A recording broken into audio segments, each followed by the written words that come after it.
സാമ്രാജ്യത്വ ശക്തികൾക്കിടയിൽ ഉണ്ടായിരുന്ന തർക്കങ്ങളാണ് ലോകരാഷ്ട്രങ്ങളെ ഒരു യുദ്ധത്തിലേക്ക് നയിച്ചത്. കോളനികൾ സ്ഥാപിക്കുന്നതിൽ യൂറോപ്യൻ രാജ്യങ്ങൾ പരസ്പരം മത്സരിച്ചു.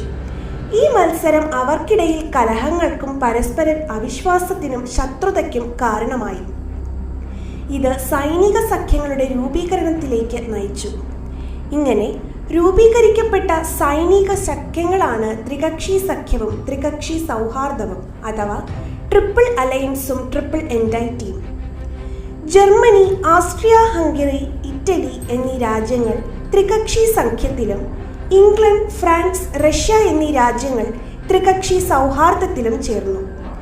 ഇത്തരം സഖ്യങ്ങളുടെ രൂപീകരണം യൂറോപ്പിൽ ഒരു യുദ്ധാന്തരീക്ഷം സൃഷ്ടിച്ചു. അവർ യുദ്ധത്തിനായുള്ള മാരകമായ ആയുധങ്ങൾ നിർമ്മിക്കാനും വാങ്ങാനും തുടങ്ങി. യൂറോപ്യൻ രാജ്യങ്ങൾ തങ്ങളുടെ സാമ്രാജ്യത്വ മത്സരങ്ങളിൽ വിജയിക്കാൻ പല തന്ത്രങ്ങളും അവലംബിച്ചു. അവർ സ്വീകരിച്ച തന്ത്രങ്ങളിൽ ഒന്നാണ് തീവ്രദേശീയത. മറ്റ് രാഷ്ട്രങ്ങളെ ആക്രമിക്കാൻ യൂറോപ്യൻ രാജ്യങ്ങൾ ഈ തന്ത്രം ഉപയോഗിച്ചു.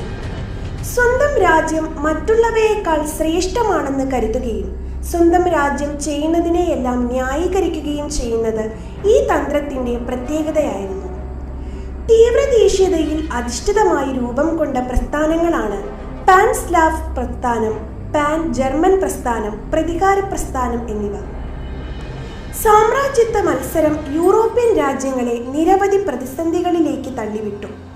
അവയിൽ പ്രധാനമാണ് മൊറോക്കൻ പ്രതിസന്ധിയും ബാൽക്കൻ പ്രതിസന്ധിയും.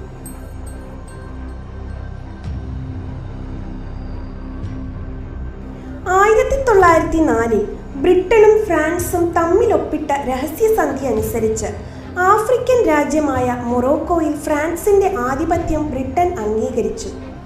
എന്നാൽ മൊറോക്കോ കൈവശപ്പെടുത്താൻ ആഗ്രഹിച്ച ജർമ്മനി ഇത് അംഗീകരിച്ചില്ല. മൊറോക്കൻ തുറമുഖമായ അഗഡീറിലേക്ക് ജർമ്മനി യുദ്ധക്കപ്പലുകൾ അയച്ചു. തുടർന്നുള്ള അനുരഞ്ജന ചർച്ചയിൽ തങ്ങളുടെ കോളനിയായ ഫ്രഞ്ച് കോങ്കോയുടെ ചില ഭാഗങ്ങൾ ജർമ്മനിക്ക് നൽകി ഫ്രാൻസ് ഈ പ്രശ്നം പരിഹരിച്ചു. എങ്കിലും ഫ്രാൻസും ജർമ്മനിയും തമ്മിലുള്ള ശത്രുത തുടർന്നു. ഗ്രീസിന് കിഴക്കുള്ള ഈജിയൻ കടലിനും കരിങ്കടലിനും സമീപത്തായാണ് ബാൾക്കൻ മേഖല സ്ഥിതി ചെയ്യുന്നത്.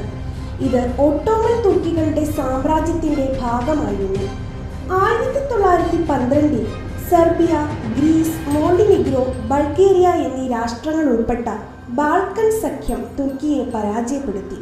എന്നാൽ യുദ്ധത്തിന്റെ നേട്ടങ്ങൾ പങ്കിട്ടെടുക്കുന്നതിൽ ബാൾക്കൻ സഖ്യത്തിലെ രാഷ്ട്രങ്ങൾ തമ്മിൽ അഭിപ്രായ വ്യത്യാസമുണ്ടായി. ഇത് ബാൾക്കൻ രാഷ്ട്രങ്ങൾ തമ്മിലുള്ള യുദ്ധങ്ങൾക്ക് കാരണമായി. ബാൾക്കൻ പ്രദേശത്ത് ആധിപത്യം ഉറപ്പിക്കാൻ റഷ്യൻ സഹായത്തോടെ സെർബിയയും ജർമ്മനിയുടെ പിന്തുണയോടെ ആസ്ട്രിയയും ശ്രമിച്ചു. ഈ സമയത്താണ് 1914 ജൂണിൽ ആസ്ട്രിയൻ കിരീടാവകാശിയായ ഫ്രാൻസിസ് ഫെർഡിനൻഡിനെ ബോസ്നിയൻ തലസ്ഥാനമായ സാരയാവോയിൽ വെച്ച് സെർബിയൻ യുവാവായ ഗാവ്ലോ പ്രിൻസപ്പ് വെടിവെച്ചു കൊന്നത്. സെർബിയയാണ് ഇതിന് ഉത്തരവാദിയെന്ന് പ്രഖ്യാപിച്ച ആസ്ട്രിയ സെർബിയയ്ക്കുമേൽ 1914 ജൂലൈ 28 യുദ്ധം പ്രഖ്യാപിച്ചു. തുടർന്ന് ഓരോ സഖ്യരാഷ്ട്രവും തങ്ങളുടെ ചേരിയിലെ രാഷ്ട്രങ്ങളെ സഹായിക്കാനായി മുന്നോട്ട് വന്നു. ലോകത്തെ ചെറുതും വലുതുമായ രാഷ്ട്രങ്ങൾ നേരിട്ടോ അല്ലാതെയോ ഇതിൽ പങ്കാളികളായി. ഈ യുദ്ധം ഒന്നാം ലോക യുദ്ധം എന്നറിയപ്പെടുന്നു.